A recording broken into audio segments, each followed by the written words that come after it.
Hello friends, welcome back to our channel. Today in this video we will discuss SSC GD 2025 exam question of 13 February third shift. तो दोस्तों आज के इस video में हम 13 फरवरी यानी आज के थर्ड शिफ्ट के क्वेश्चन को डिस्कस करेंगे, जो कि आपका जीके जीएस सेक्शन से रहने वाला, इंग्लिश मीडियम में रहने वाला है। तो चलिए वीडियो को शुरू करते हैं बिना किसी देरी के। तो हमारा जो फर्स्ट क्वेश्चन है कि the famous dancer T Bala Saraswati was the pioneer of which of the following dance style. तो भारतनाट्यम जो कि आपका राइट आंसर हो जाएगा। Tanjore Bala Saraswati is also known as Bala Saraswati. She was a famous dancer and gave the classical dance form Bharatnatyam. She was awarded the Padma Bhushan in 1957 and Padma Vibhushan in 1977, the third and the second highest civilian award given by the government of India.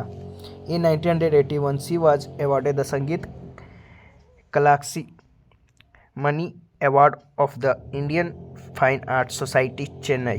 चलिए next question की ओर बढ़ते हैं। Next है आपका the first 5 year plan of government of India was based on what.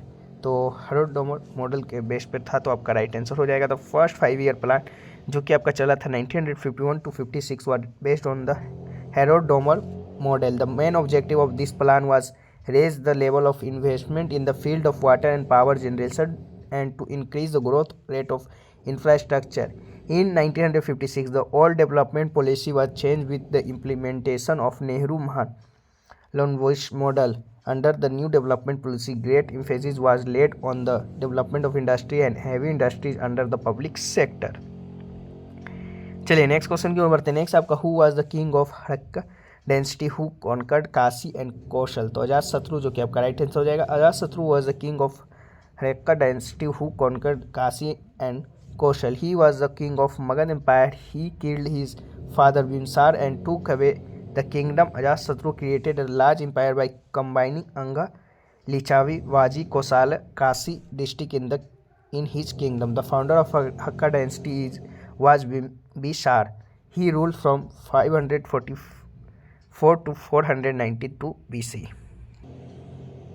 चलिए next question की ओर बढ़ते हैं। नेक्स्ट आपका which is the religion with the lowest percentage of followers in India. तो जैनिज्म आपका जो कि कब सबसे कम है, तो आपका राइट आंसर हो जाएगा Jainism is the religion with the lowest percentage of followers in India. According to 2011 census 0.4% of Indian population follows Jainism, where the number of people who followed Buddhism is 0.7%। तो उसके बाद आपका Buddhism आ जाता है second number पर। वहीं बात कर लें मेजर रिलीजन इन इंडिया की, तो हिंदुज्म जो कि आपका most people in India follow Hinduism. According to the 2011 census 79.8% Indian population follow Hinduism.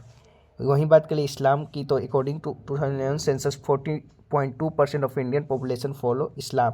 Christianity की बात करें according to 2011 census 2.3% of Indian population follow Christianity. वहीं सिखिज्म की बात करें according to 2011 census 1.7% of Indian population follow Sikhism.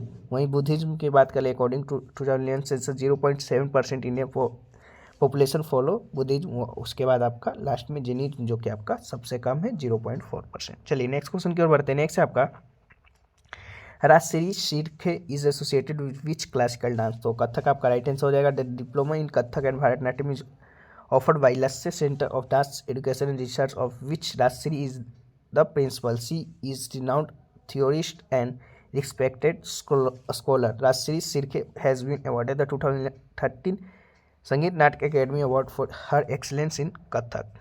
चलिए next question की ओर बढ़ते हैं। नेक्स्ट है आपका how many days of employment is guarantee under MNREGA. तो 100 डेज के लिए आपका जो कि होता है, तो राइट आंसर हो जाएगा Mahatma Gandhi national rural employment guarantee act 2005। मनरेगा की बात करें it is a labour law and social security measure that the aim to guarantee the right to work. It was officially launched on 2nd February 2006 under the Mahatma Gandhi National Rural Employment Guarantee Act passed on 23rd August 2005. The act was first proposed by P.V. Narasimha Rao in 1991. Manrega is a scheme based on the Manrega Act. Manrega is implemented primarily by the Gram Panchayat. The nodal ministry for Manrega is the Ministry of Rural Development. वहीं बात कर ले the mandate of Manrega is to provide at least 100 days of guaranteed wage employment in the financial year to every rural household whose adult member volunteer to do unskilled manual work.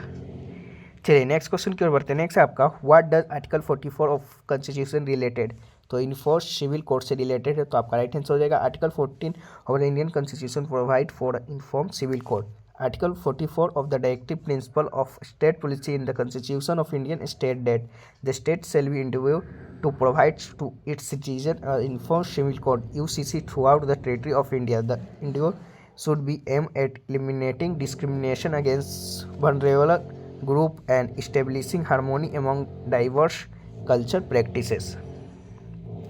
चलिए next question की ओर बढ़ते हैं। Next है आपका की what does article 165 of the constitution relate to, तो advocate general of state से रिलेटेड है, तो राइट आंसर हो जाएगा article 165 of Indian constitution state that things related to the advocate general of state. This article is included in part 6 of the Indian constitution. Article 76 of the Indian constitution deal with the attorney general of India, while article 165 deals with the office of the advocate general of India, and the office of the advocate general of state is analogous to the office of the attorney general of India, as the advocate general is the chief law officer of the state and the advocate general is the highest law officer of India, and the legal matter of the state are referred to the advocate general, while the legal matter of the union or the central government are referred to the attorney general of India.